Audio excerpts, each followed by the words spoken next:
इस्लाम में तकदीर, क़दर को ईमान का एक बुनियादी पहलू समझा जाता है। मुसलमानों का अक़ीदा है कि एक अल्लाह का इल्म, अल्लाह को माज़ी हाल और मुस्तक़बिल हर चीज़ का इल्म है। 2 तकदीर, सब कुछ अल्लाह की मर्ज़ी और मंसूबा के मुताबिक होता है। 3 इंसानी ज़िम्मेदारी, इंसानों के पास इंतख़ाब करने की आज़ादी है, लेकिन अल्लाह का हुक्म बिलाखिर गालिब होता है। इस्लाम में तकदीर की अहमियत ये है। 1 भरोसा और कबूलियत, मुसलमानों की हौसला अफजाई की जाती है कि वो अल्लाह के मंसूबे पर भरोसा करें और जो कुछ उनके रास्ते में आता है इसे कबूल करें। 2 क़नात, तकदीर पर यकीन मुसलमानों को इत्मीनान और सुकून हासिल करने में मदद करता है, ये जानते हुए कि सब कुछ अल्लाह के मंसूबे का हिस्सा है। 3 एहतिसाब, मुसलमान अपने अमाल के लिए जवाबदेह हैं और उनके इंतखाब के नताइज होते हैं। कुरान और हदीस तकदीर की अहमियत पर जोर देते हुए मुसलमानों को इस बात की तरगीब देते हैं। 1 ईमान रखें, अल्लाह की हिकमत और मंसूबा पर भरोसा करें। 2 कोशिश करें, नेक और साले काम करने की कोशिश करें। 3 आजमाइशों को कबूल करें, चैलेंजों को तरक्की और रूहानी तरक्की के मौके के तौर पर देखें।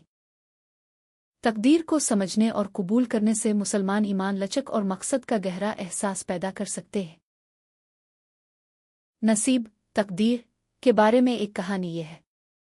एक दफ़ा का जिक्र है कि एक हलचल से भरे शहर में फातिमा नाम की एक जवान औरत रहती थी। वो अपने बेहतरीन जीवन साथी की तलाश कर रही थी जो इसकी अक़दार और अक़ाइद का इश्तिराक करता हो। बहुत से मुमकिना दावेदारों से मिलने के बावजूद कोई भी सही नहीं लग रहा था। फातिमा के दोस्त और घर वाले अक्सर इसे किसी ऐसे शख्स के लिए बसाने के लिए कहते जो इसका मिसाली मैच नहीं था। ताहम फातिमा नसीब के तसव्वुर पर यकीन रखती थी कि इसकी तकदीर बशमूल उसके जीवन साथी अल्लाह ने पहले ही तय कर रखा था। एक दिन एक मकामी खैराती प्रोग्राम में रज़ाकाराना तौर पर काम करते हुए फातिमा की मुलाकात अब्दुल्ला नामी एक रहमदिल और दीनदार आदमी से हुई। उन्होंने एक बातचीत शुरू की और फातिमा ने फौरी तौर पर ताल्लुक़ महसूस किया। जब वो बात कर रहे थी, इसने दरियाफ्त किया कि वो एक जैसी अक़दार, दिलचस्पियों और अहदाफ का इश्तिराक करते हैं।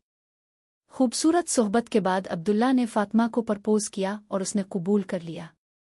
उनके ख़ानदान बहुत खुश थे और उनकी शादी मुबारक थी। फातिमा जान गई कि इसका नसीब इसे और अब्दुल्ला को साथ ले आया है। इसने अल्लाह के मंसूबे पर भरोसा करना सीखा, ये जानते हुए कि अल्लाह ने उन्हें एक वजह से इकट्ठा किया है। उनकी मोहब्बत की कहानी किसी के नसीब में ईमान और भरोसे की ताकत का सबूत बन गई।